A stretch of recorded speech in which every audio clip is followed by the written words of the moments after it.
HOA banned my umbrella, so I declared war with a giant lobster. Story. When I first moved into Willow Pines, a quiet little suburb just outside Denver, I thought I'd finally found peace. I had a small house, a patch of green, and after a few years of saving, I built my dream. An above-ground pool, a stone grill, and a set of matching navy blue lounge chairs topped off with a sleek cobalt umbrella. I called it my slice of sanity. But apparently, peace had an enemy, and her name was Margot Dillard. Margot wasn't just the president of the HOA. She was the self-proclaimed gatekeeper of visual purity in the neighborhood. I hadn't been living there 3 months when she showed up, stilettos clicking across my driveway, clipboard in hand, oversized sunglasses hiding the cold judgment behind them. "You've got exactly 48 hours to remove that umbrella," she said flatly. "It violates community standards." I blinked. "It's an umbrella. It's cobalt," she hissed, like I'd insulted her ancestry. "Only sage, sand, or almond are allowed. It disrupts emotional harmony." Emotional harmony? I should have laughed, but I just stood there, stunned. I wasn't mad. Yet. But when I got the official HOA notice, complete with red stamps and passive-aggressive font, something inside me snapped. Margot didn't care about harmony. She cared about control. That night, over beers with my friend Reggie, I remembered something from my college days. During a prank war with a rival dorm, we once snuck a giant inflatable lobster into the dean's office. The look on his face? Legendary. And that's when it hit me. If absurdity was the game, I'd beat her at it. I went online and ordered it. A 22-foot inflatable lobster, the kind used in seafood festivals and beach parades. Bright red, with claws raised like it was ready to fight God. Cost? $7.99. Satisfaction. Immeasurable. But I wasn't just going to blow it up and plop it in the yard. No, I had a plan. A legal plan. I checked the HOA guidelines 3 times. No rule against temporary inflatables. And as long as I didn't anchor it permanently, I was in the clear. Reggie and I built a base platform and painted it HOA-approved almond, just to twist the knife. We set the lobster up like a Statue of Liberty for the petty and pissed off.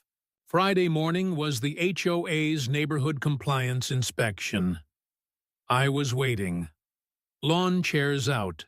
Lemonade ready. Lobster fully inflated, casting a glorious crustacean shadow over the lawn. Margot arrived. She froze, like she'd seen a ghost. Her face turned the exact shade of the lobster's shell. "What? Is that?" "Oh, just my seasonal decor," I said. "Non-permanent, fully within guidelines." She screamed about community values, visual trauma, and moral decay. I offered her a lobster-shaped cookie. That afternoon, someone put up a poll in our neighborhood Facebook group. Should the lobster stay? Within an hour, 91% voted yes. But things got serious when one of the quieter residents, a sweet woman named Trina, shared how Margot made her take down a rainbow wind chime because it was too political. That sparked something. Post after post poured in. People who'd been fined, cited, or publicly shamed for things like colorful flower pots or patriotic bunting. Apparently, my lobster had cracked the dam wide open.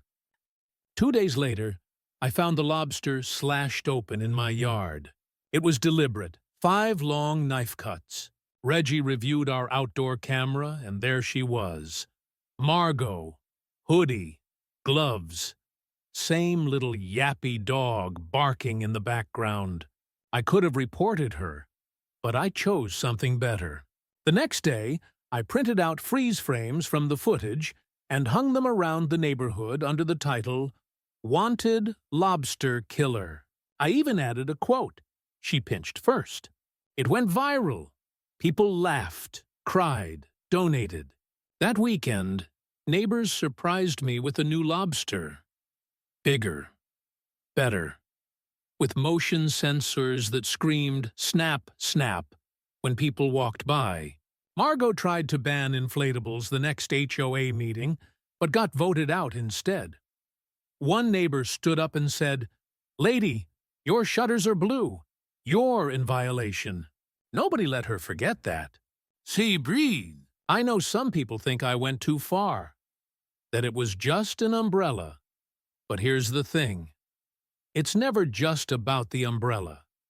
It's about power, fear, being told you're wrong for adding a little color to your life. And I'm not the type to back down from bullies, especially ones who hide behind rules to control others. In the end, the lobster wasn't just revenge, it was freedom. And now, my cobalt umbrella is back up. Nobody said a word.